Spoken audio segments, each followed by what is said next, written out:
నమస్తే రమగారు. నమస్తే జయ. రమగారు, హ్మ్. నరదిష్టి, నరఘోష ఇలాంటి రకరకాల మాటలు వినిస్తూ ఉంటాము. పిల్లలకి తగిలిందని, ఇంటికి తగిలిందని, వ్యాపారానికి తగిలిందని, హ్మ్. నాశనం అయిపోయామని, వాళ్ళ దిష్టే తగిలింది, వాళ్ళ కన్నే పడిందని హ్మ్. ఇలా చాలా వింటాం కదా రమ్మగారు. నిజంగా దిష్టి ఉంటుందా? ఇప్పుడు పిల్లలకైతే ఏదో మంగళవారమనో, ఆదివారమనో ఎండుమిరపకాయలు తిప్పేయటమో, ఉప్పో, కోడిగుడ్డో ఇలా తిప్పి పడేస్తూ ఉంటారు. హ్మ్. మరి సంస్థలకి జరిగితే నిజంగా ఒక మనిషి కన్నుకి అంత పవర్ ఉంటుందండి? ఉంటుందా అంటే ఉంటుంది. నరుడి కంటికి నల్లరాయైనా ఆ! పగులుతుందంటారు. ఇదొక సామెత. హ్మ్. ఎలా ఉంటుందంటే జయ, మాటలకి చాలా పవర్ ఉంటుంది. చూపుకి చాలా పవర్ ఉంటుంది. మనం సాధారణంగా ఏం చేస్తాం? ఈ ప్రాణాయామాలు అవి చేసేటప్పుడు అవును. కాన్సంట్రేషన్ పెంచుకోవాలంటే ఒక గోడ మీద ఒక ఎర్ర చుక్క పెట్టి దానికేసి చూస్తూ ఉండండి అని చెప్తాం. ఆ! ఇది నేను చెప్పాను కూడా ఇదివరకు చాలా మంది చెప్తుంటారు, పెద్దవాళ్ళంతా చెప్తారు. ఆ! ఆ పెద్దవాళ్ళ దగ్గర విని నేను కూడా చెప్తుంటాను. ఆ చుక్కకేసి అట్లా చూస్తున్నాం అనుకో, మొదట అసలు అది సూది మన పొడిచినంత చిన్న చుక్క కాసేపటికి పెద్దది అవుతుంది, ఇంకా పెద్దదైపోతుంది, తర్వాత కళ్ళంతా నిండిపోతుంది. చుక్క అంతే కదా ఉంది. మన కళ్ళకి ఏమైనా పవర్ ఉందా? ఏం లేదు. చూడగా చూడగా ఏమవుతుంది అది? పెద్దది. పెద్దదైపోతుంది.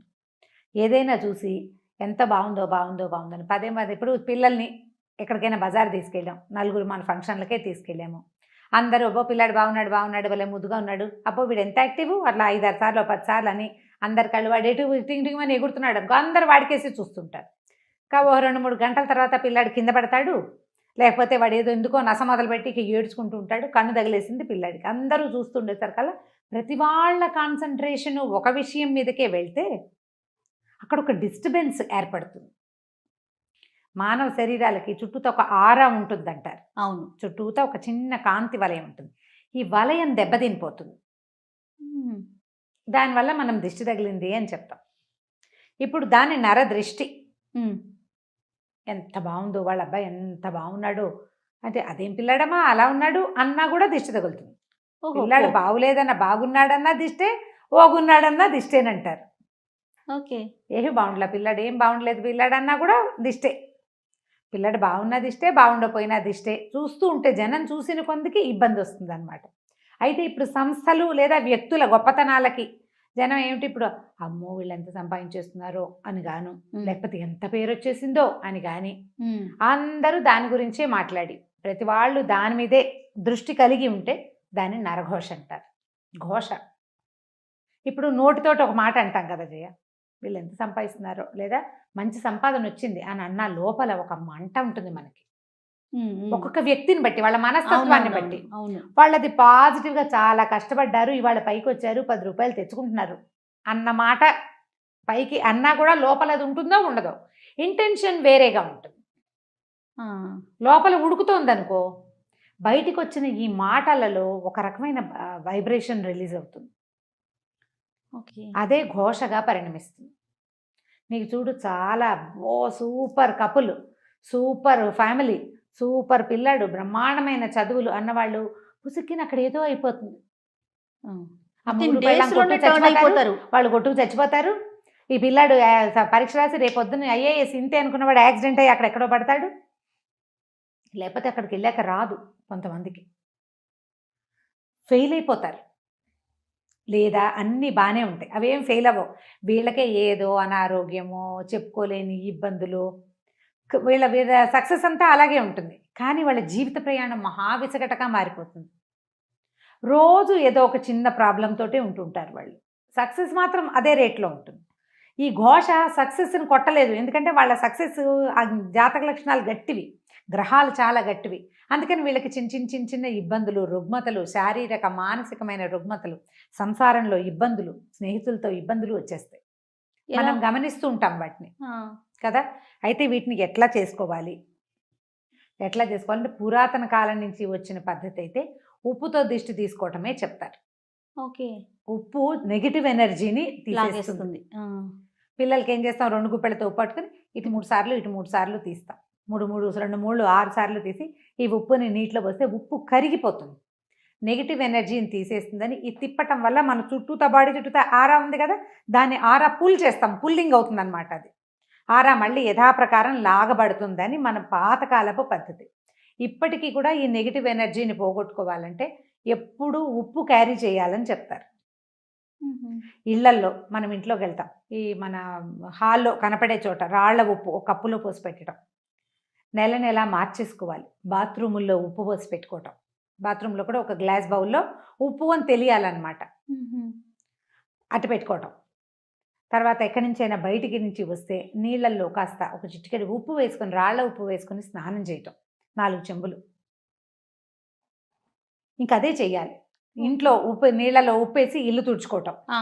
నెగిటివ్ ఎనర్జీ తగ్గుతుంది దీంతో. తర్వాత ఎప్పుడు ఏదైనా ఒక భగవన్నామ స్మరణని అలవాటు చేసుకోవాలి. అప్పుడు ఈ బయట నుంచి వచ్చే వైబ్రేషన్స్ని లోపల నుంచి వస్తున్న వైబ్రేషన్ ఫైట్ చేస్తుంది. సూపర్, బాగుంది కదా, చాలా బాగుందండి. ఏదో ఒక భగవన్నామ స్మరణ మన ఫోన్లోనే ఏదైనా ఒక శ్లోకమో ఒక స్తోత్రమో రింగ్ టోన్ లాగా పెట్టుకోవడం, సినిమా పాటలు కాకుండా. మన ఫోన్లో అంటే ఇలాంటి పరిస్థితి ఉన్నవాళ్ళు గాయత్రి మంత్రం అని నేను చెప్పను, నేను దాన్ని అందరూ ప్రొనౌన్స్ చేయడం మీద పెద్దగా ఆసక్తి ఉండదు నాకు. సాధారణంగా ఏదో ఒక మంత్రం, ఒక భగవత్ సంబంధమైన భజన, ప్రార్థన, అవతల వాళ్ళు మన ఫోన్ రింగ్ చేయగానే ఆ ప్రార్థన వినపడాలి వాళ్ళకి. వాళ్ళలో ఏదైనా నెగిటివ్ ఇంటెన్షన్ ఉన్నా ఈ ప్రార్థన వాళ్ళకి తగ్గించేస్తుంది. బాగుంది. మనకు కూడా మనం ఇప్పుడు వాళ్ళకి అది వినపడుతుంది, మనకు వినపడేందుకు ఒకటి ఉంటుంది కదా రింగ్ టోన్, అది కూడా ఏదైనా అయితే ఇప్పుడు ఈ భగవన్నామస్మరణ పెట్టుకున్నాం అనుకోండి, అది మధ్యలో కట్ చేసినట్లు అవుతుంది మనం ఆన్ చేస్తే. అవునవును. అందుకని అది చెయ్యకూడదని చాలామంది భావిస్తారు. 2 నామాలు పెట్టుకోండి, ఏవైనా పాటలాగా కాకపోయినా ఫుల్గా 2 నామాలు పెట్టుకుంటే అప్పుడు అవతల వాళ్ళకి అది వినపడుతుంది, మనకి ఇది వినిపిస్తుంది. 2 రింగ్స్ వచ్చేసాక మనం ఆన్ చేసినా పర్వాలేదు, స్తోత్రం కాదు కదా. అవునవును. ఆ నామం పూర్తయ్యాకే ఆన్ చేయండి ఫోను. లేదా సన్నటి తంబురా శబ్దం పెట్టుకోండి. వీటి వల్ల ఏమవుతుందంటే ఈ వైబ్రేషన్ వల్ల అది కొంచెం తగ్గుముఖం పడుతుంది. ఉప్పు ఎప్పుడు పనిచేస్తుంది. ఇప్పుడు సంస్థల్లో సమస్య వస్తుంది, సంస్థల్లో కూడా ఆకుపచ్చటి చెట్లు, మనం ఇప్పుడు బోల్డెన్ ఇండోర్ ప్లాంట్స్ వచ్చినాయి కదా, ఆకుపచ్చటి చెట్లు, ఉప్పు రాళ్ళు, ఈ 2 ఎప్పుడు మనుషులకి లోపలికి వచ్చిన వాళ్ళకి బయటికి వెళ్ళే వాళ్ళకి కనపడేలాగా పెట్టించుకోవాలి. ఓకే. ఈ 2 చాలా కంట్రోల్ చేస్తాయి. నేనైతే గ్రీనరీ చాలా ఇష్టం నాకు. ఇప్పుడు ఒక దాంట్లోకి వెళ్ళినా కూడా పచ్చదనం మనకి బుద్ధికి నెగిటివ్ ధోరణిని రానివ్వదు. అవును అవును. ఇది చాలా బాగుంటుంది కదా. అక్కడి నుంచి లోపలికి వెళ్ళంగానే పోస్టర్స్ అవి ఇవి పెడతారా, అవి బాగా మంచి ప్రకృతి వనాలని వేటినైనా పెట్టడం, ఆ పోస్టర్లని ఏవో బొమ్మలు కాకుండా గ్రీన్ పిక్చర్స్ ఇలాంటివి పెట్టుకుంటే అదంతా కూడా నెగిటివ్ ఎనర్జీని తగ్గిస్తుంది. ఉంటాయి, ఇది లేదు అని అనడానికైతే వీల్లేదు. దాని ఎఫెక్ట్ ఖచ్చితంగా ఎంతో కొంత పడుతుంది. నమ్మం అనుకున్నారు మీరు, మాని నేను నమ్ముతాను, నేను చేస్తా. ఇప్పుడు ఒక గ్లాసులో ఒక కప్పులో ఉప్పు పోసి పెట్టినంత మాత్రాన ఏం నష్టం? అదే కదా. అంతేనా? మన ఇంట్లో 2 ఆకుపచ్చటి చెట్లు పెట్టుకుంటే మనకు లాభమే కానీ నష్టం లేదు కదా, మనకు మంచిదే కదా, గ్రీన్గా కనపడతాయి. అంతే.